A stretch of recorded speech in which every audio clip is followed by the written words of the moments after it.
Nola egin diezaiokete aurre energia komunitateek energia zaurgarritasunari? Neguan etxea temperatura egoki eta epelean ezin mantendu ahal izatea, etxeko argiak ezin piztu honek gastu ekonomiko handia suposatu gabe, edo faktura elektrikoa ordaintzerakoan arazoak izatea, geroz eta ohikoagoak diren egoerak dira. Energia zaurgarritasuna mundu osoan zehar milioika pertsonari eragiten dion errealitate bat da. Zergatik gertatzen da hau? Pertsona edo etxe bat ez denean gai bere etxeko oinarrizko beharrak asetzeko eta behar duen energia modu eskuragarrian eta egokian edukitzeko, hala nola, berokuntzarekin, ostearekin edo etxeko argiztapenarekin arazoak dituenean, arazo honen aurrean gaudela esan dezakegu. Arrazoiak, energia kostu handiak, diru sarrera txikiak edota azpiegitura egokirik ez izateak dira. Errealitate honek, pertsona askoren ongizatea arriskuan jartzen du eta haien osasunean eragin zuzena dauka.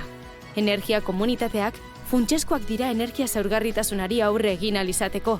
Irtenbideak eskaintzen baitituzte, hainbeste etxeri eragiten dieten arazo multidimentsional honetarako. Energia komunitateek modu honetan lagun dezakete arazo honi aurre egiten.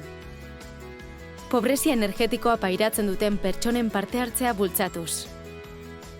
Bidezko energia lortzeko aukerak bermatuz. Energia eraginkortasuna eta etxeen birgaitzea hobetuz, edota herritarrak ahuldunduz.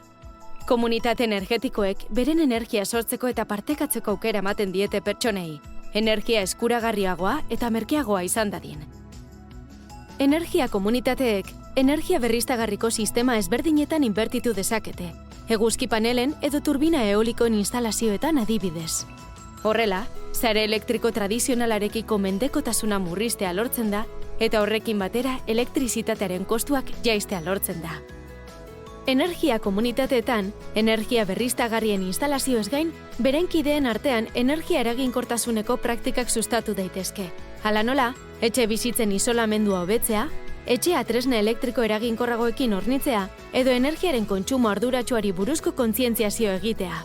Modu honetan, energia eskaria eta ondorioz etxe zaurgarrienentzako kostuak murriztea lortzen da.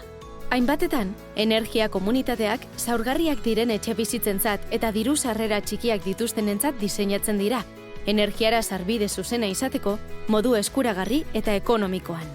Horretarako, diru laguntza edo tarifa bereziak egin, bazkideen kuotak murriztu, etxe zaurgarrien kuotak gainerako bazkideen artean banatu, energia fakturan deskontuak egin, edo gainerako bazkideen artean familia hauei banatutako kilobatioak guztien artean ordaindu egiten dira. Energia komunitateak, egoera ahulean dagoen etxe batek bere kontsumoari dagokion kostua bere gain hartu ezin duenean, hau, gainerako kideen artean banatzeko diseinatu aldira. Kasu gehienetan, bakoitzak jarri beharreko zati gehigarria oso inpaktu txikikoa izaten da. Modu honetan, inorratzean ez geratzea bermatzen da, pertsona guztiek energiarako sarbide zuzena bermatzen duten gizarte eta komunitate eunak sortuz. Ekintza guzti horiez gain, energia komunitateek tokiko ahalduntzea eta komunitate laguntza bultzatzen dute. Proiektu hauen bidez, energia moduz zuzen eta bidezkoan eskuratu ahal izatea sustatzen da, gizarte desberdintasunak murriztuz eta familia zaurgarrienen edo gizarte bazterketa arriskuan dauden familien barne hartzea bultzatuz. Energia komunitateek, energia sistema iraunkorragoak, erresilienteagoak, inklusiboagoak eta sozialagoak sortzeko modua eskaintzen dute. Eta hori, funtsezko irtenbidea izan daiteke energia zaurgarritasuna murrizteko. Energiaren etorkizuna dira. Ez itxaron, egin bat iraultza energetikoarekin eta sortu zure komunitatea. Boterea zure esku dago, eta Gasteizko eraldaketa komunitariorako bulegoa, hemen dago zuri laguntzeko. Aldaketaren parte izan nahi duzu? Lagunduko zaitugu.